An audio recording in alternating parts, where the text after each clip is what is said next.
Y llegó la hora de las noticias económicas aquí en Directo América.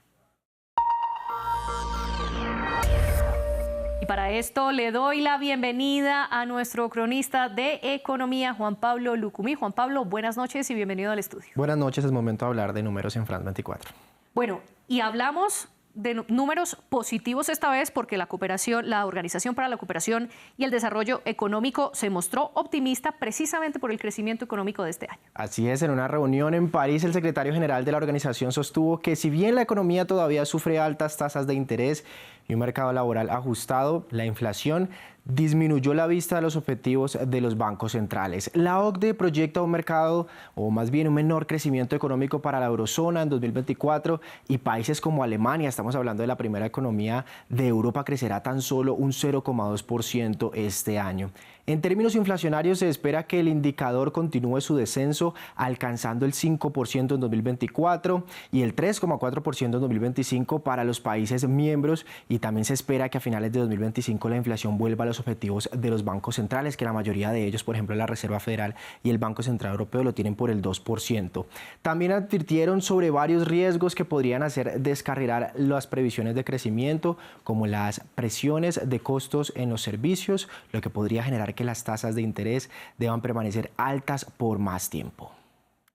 There are now several reasons for some continued. Existen ahora varias razones para que se mantenga el optimismo en los próximos meses y trimestres. El impacto de las estrictas condiciones monetarias todavía se siente, particularmente en los mercados inmobiliario y crediticio. Sin embargo, la actividad global está demostrándose relativamente resistente. La confianza del sector privado está mejorando. La inflación ha disminuido a la vista de los objetivos del Banco Central y los riesgos para las proyecciones se están volviendo más equilibrados. Targets and risks to the outlook are becoming more evenly balanced.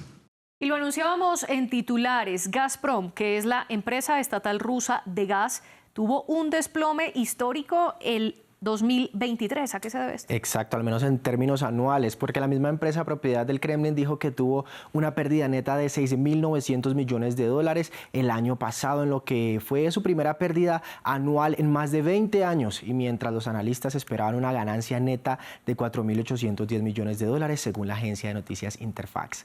Los resultados publicados el jueves destacan el dramático declive de Gazprom, que desde el colapso de la Unión Soviética ha sido una de las empresas más poderosas de Rusia, y pues parte de este escenario se debe a la considerable disminución del comercio de gas con Europa, que alguna vez fue su principal mercado de ventas. Reuters identificó que fue la primera pérdida anual de Gazprom desde finales de la década de 1990 y principios del 2000, cuando Alexei Miller, el también aliado del presidente Vladimir Putin, se hizo cargo de la compañía en 2001.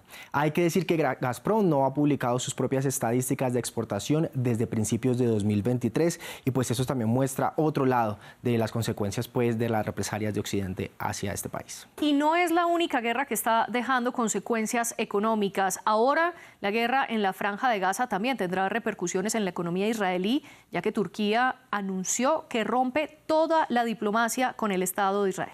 Esa es la noticia que hemos estado desarrollando en los informativos. Se detienen las exportaciones e importaciones con Israel debido a que la tragedia aumenta en los territorios palestinos, al menos así lo argumentó Turquía. Revisamos entonces la relación comercial entre ambos países, porque el volumen que se movió en 2023 rondaba, ya se acercaba a los 7.000 millones de dólares, y de ese comercio más del 76% eran solo de exportaciones de Turquía hacia Israel, lo que muestra que este país en plena guerra se vería afectado por los productos que ya no llegarían desde Ankara. Y esto además empeora el escenario que ya se tenía cuando Turquía decidió restringir las exportaciones de 54 productos, lo recordará muy bien usted, el 9 de abril hacia Israel a principios de ese mes, que pues esta fue una decisión que, recordemos, llegó solo unos días después de que Israel prohibiera que los aviones de carga de Turquía se unieran a una operación para lanzar ayuda humanitaria desde el aire a Gaza. Israel reaccionó a la decisión. Así es como se comporta un dictador, ignorando los intereses del pueblo y de los empresarios turcos e ignorando los acuerdos comerciales internacionales. He dado instrucciones al director general del Ministerio de Relaciones Exteriores de Israel para que interactúe de inmediato con todas las partes relevantes del gobierno con el fin de crear alternativas para el comercio con Turquía, centrándose en la producción local y las importaciones de otros países. Y aquí en las noticias de France 24 también hemos hablado de la decisión de Colombia de romper sus relaciones diplomáticas con Israel. Explíquenos en términos económicos qué consecuencias puede tener esto para el país suramericano. Dejamos entonces a un lado la parte política y diplomática y hablamos de la economía, y es que la relación comercial de ambos países ya se veían debilitadas, y veremos los datos más recientes del Departamento de Estadísticas de Colombia. El año pasado se mostró que las exportaciones de este país, de Colombia, a Israel cayeron más del 55% en ese año. Por ejemplo, Colombia vendió a Israel unos 500 millones de dólares, pero en 2022 las ventas superaban los 1.000 millones de dólares. Las importaciones también cayeron en un 46%, cuando Colombia compraba de Israel solo 90 millones de dólares.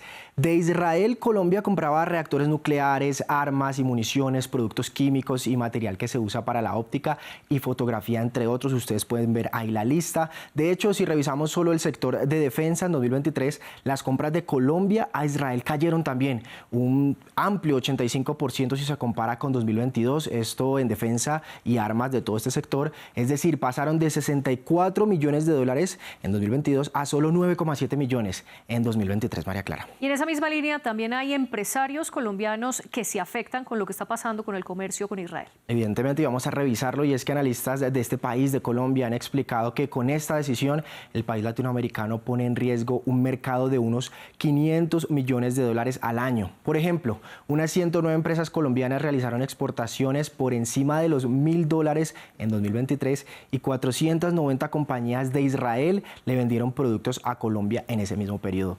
Y antes de la ruptura lo que más vendía Colombia a Israel era, por ejemplo, carbón, café sin tostar y sin descafeinar, esmeraldas, carbones vegetales y rosas frescas y cortadas para ramos o adornos, que pues esto ya quedaría en la historia.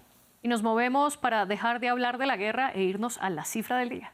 Tiene que ver con los 1.000 millones de euros que ofreció la Unión Europea al Líbano en un paquete que pretende apoyar a la débil economía de este país y sus fuerzas de seguridad. Von der Leyen, la presidenta de la Comisión Europea, dijo que el paquete de apoyo ayudaría a reforzar los servicios básicos en el Líbano, incluida la salud y la educación, aunque agregó que era crucial que Beirut impulsara reformas económicas y financieras y también bancarias para revivir el entorno empresarial y el sector bancario también. ¿Y cómo se mueven los indicadores este jueves, Juan Pablo? Hoy vamos a revisar 3 regiones y vamos a empezar por Estados Unidos, por la Bolsa de Nueva York, que cerró positivo, con el Nasdaq siendo el que repuntaba, sobre todo con un 1,5% en ganancias. Pasamos a Europa para ver el comportamiento o el cierre de este sector, en donde fue Francia y Alemania los que tuvieron las pérdidas, Reino Unido y España las ganancias. Revisamos cuál fue el cierre de las bolsas de América Latina el día de hoy, que fueron más las pérdidas que las ganancias. México fue uno de los que perdía, mientras Argentina se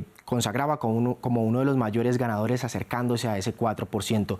También Colombia, Chile y Perú fueron otros de los que reportaban hoy ganancias, pero sobre todo era Colombia quien daba la cara con el 1,6%. Chile y Perú retrocedían.